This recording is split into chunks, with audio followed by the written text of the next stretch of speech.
नमस्कार। आज हम सीवान जिला के दरौदा प्रखंड के रुकुंदीपुर पंचायत में बानी। ई खुशी के बहुत पल बावे जौन की बता दी रहुआ के कि जे रुकुंदीपुर पंचायत के मुखिया बानी हमारा साथे बबीता जी बानी। यहाँ के राष्ट्रपति द्वारा पुरस्कृत यहाँ के पंचायत के कइल जात हवे। यहाँ के बोलाहटा हो गइल बावे दिल्ली में। दिल्ली स्थित जौन विज्ञान भवन बा ओमे यहाँ के रुकुंदीपुर पंचायत के सम्मानित कइल जाई। बाकी पंचायत के बता दी रहुआ के कि पूरा सीवान जिला में मात्र 3 गो पंचायत के चयन भइल बावे जौन की राष्ट्रपति द्वारा पुरस्कृत कइल जाई। छपरा जिला में एगो बावे, गोपालगंज जिला में एगो बा। मात्र देखेम सारण कमिश्नरी में तब 5 गो पंचायत के चयनित कइल गइल बावे। ई अपना आप में एगो कितना खुशी के पल बा। बबीता जी से जानल जाई। सबसे तो पहले रहुआ के ई जोन राष्ट्रपति के द्वारा रहुआ पंचायत के पुरस्कृत कइल जाता ओकरा खातिर बहुत बहुत बधाई बावे। ग्राम पंचायत राज रुकुंदीपुर से मुखिया बबीता देवी, पति स्वर्गीय प्रदीप तिवारी, सभी जनता के प्यार आशीर्वाद हमरा के देत बानी लोगिन।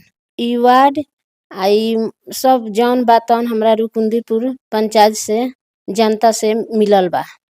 चलिए देखी ये मुखिया जी बानी यहाँ के राष्ट्रपति द्वारा सम्मानित कइल जाई। आई हमारा साथे यहाँ के पुत्र बानी। भैया कैसे पता चलल कि रउआ पंचायत के राष्ट्रपति द्वारा सम्मानित कइल जाई? सबसे पहले तो रउआ न्यूज के टीम के राउर बहुत बहुत धन्यवाद बा कि रउआ न्यूज के कवरेज खातिर करे खातिर हमरा द्वार पर आइल बने जी। और ये साथे साथे हमरा रुकुंदीपुर पंचायत के महान जनता जौन हमारे गर्जीवन बालो जी, मालिक बालो सब लोग के बारंबार नमस्कार बा, प्रणाम बा। जी, हमनी के 2 दिन पहले हमरा लगे बीपीआरओ साहब के कॉल आई रहा ब्लॉक स्तर से जी, जे मुखिया जी राउर पंचायत राष्ट्रपति पुरस्कार खातिर 2024 खातिर जी, नॉमिनेट भइल बाटे। जी, तो हमनी के बहुत खुशी भइल। जी, हमरा ये भी पता चलल कि हमरा साथे साथे एगो जलालपुर पंचायत भी नॉमिनेट भइल बा जी। एमे। तो ये सब कुछ ही जौन देन बा ई हमरा पंचायत के जनता के देन बाटे। और हमनी के भैया कुछ हइले नहीं सन। जी, अगर पंचायत के जनता चाहे देश के जनता जेकरा के चाही ओकरा के कुर्सी पर राखे, जी। जेकरा के चाही ओकरा के नीचे उतारी। तो जनता हमनी पर भरोसा जतैलस 2021 में ओकरा जी परिणाम बाटे।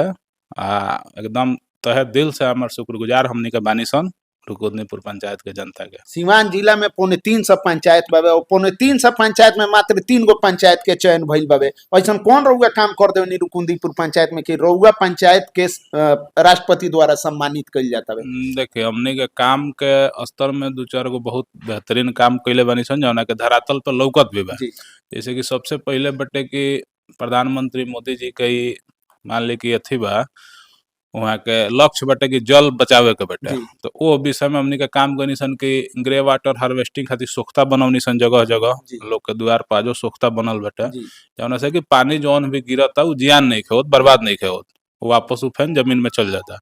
दोसर चीज बा कि हमनी के यहाँ जौन भी तालाब बा चाहे पोखरा बा जौन कुछ भी बा, जैसे पंचायत सरकार भवन के आगे ही हमनी के एगो तालाब बा बहुत अच्छा, ओमे हमनी के काम करनी सन।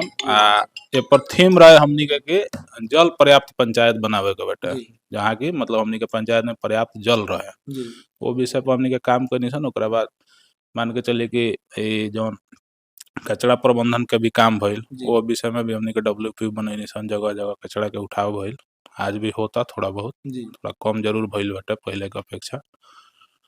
यही सब अनेक विषय पर काम भइल। आज भी हमार सोख्ता के काम, सोख्ता एगो बहुत अच्छा चीज बा पंचायत में जौना से कि जल के बचाव बहुत बढ़िया तरीका से हो रहल बा जी। मैं धन्यवाद देम हम अपना पंचायत सचिव के भी, जिन बेचारू यंग बड़े नौजवान बड़े आगे आके चीज के सब कइले।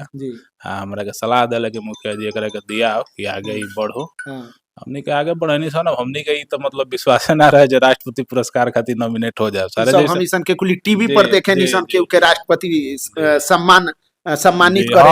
आज खुद पे ई बहुत खुशी होता, बहुत गर्व के विषय बा पंचायत के जनता खातिर भी, हमारा पूजनीय पिताजी खातिर भी जौन के हमनी के बीच नहीं खे। वहाँ कई लक्ष्य रहे जे राष्ट्रपति पुरस्कार मिले हमरा पंचायत के। ऐसा काम कुछ कर दिया, काम कुछ कइल जाओ जी।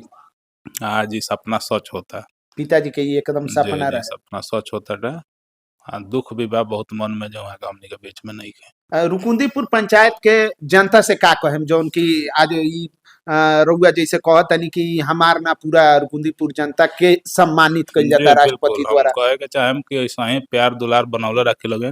हमने की वार्ड भी बानी सामने 5 नंबर वार्ड के, जी। भगवान महतो जी वहाँ के भी देखावल जाई जरूर जी कैमरा में। जी आ विश्वास कहीं ना कहीं जनता के बनल भी बा हमने के ऊपर, जी ए चीज से मुकरल नहीं जा सकत जी कि मान ली कि 2011 से 16 रहनी सन हमने के, माता जी हमार मुखिया रहली, ओकरा बाद बीच में कुछ स्थिति परिस्थिति भइल, हमने के चुनाव हार गई सन, फिर 2021 में पंचायत के जनता विश्वास जतौलक जी आ ओकर परिणाम निकलल कि आज ही राष्ट्रपति पुरस्कार खातिर 2024 में हमने के पंचायत रुकुंदीपुर चयनित भइल बा। चयनित भइल बा। जी, ऐसे पंचायत के मालिक लोग से हाथ जोड़ कर नमस्कार बा, प्रणाम बा, जैसा ही प्यार विश्वास बनौले रखे लोग।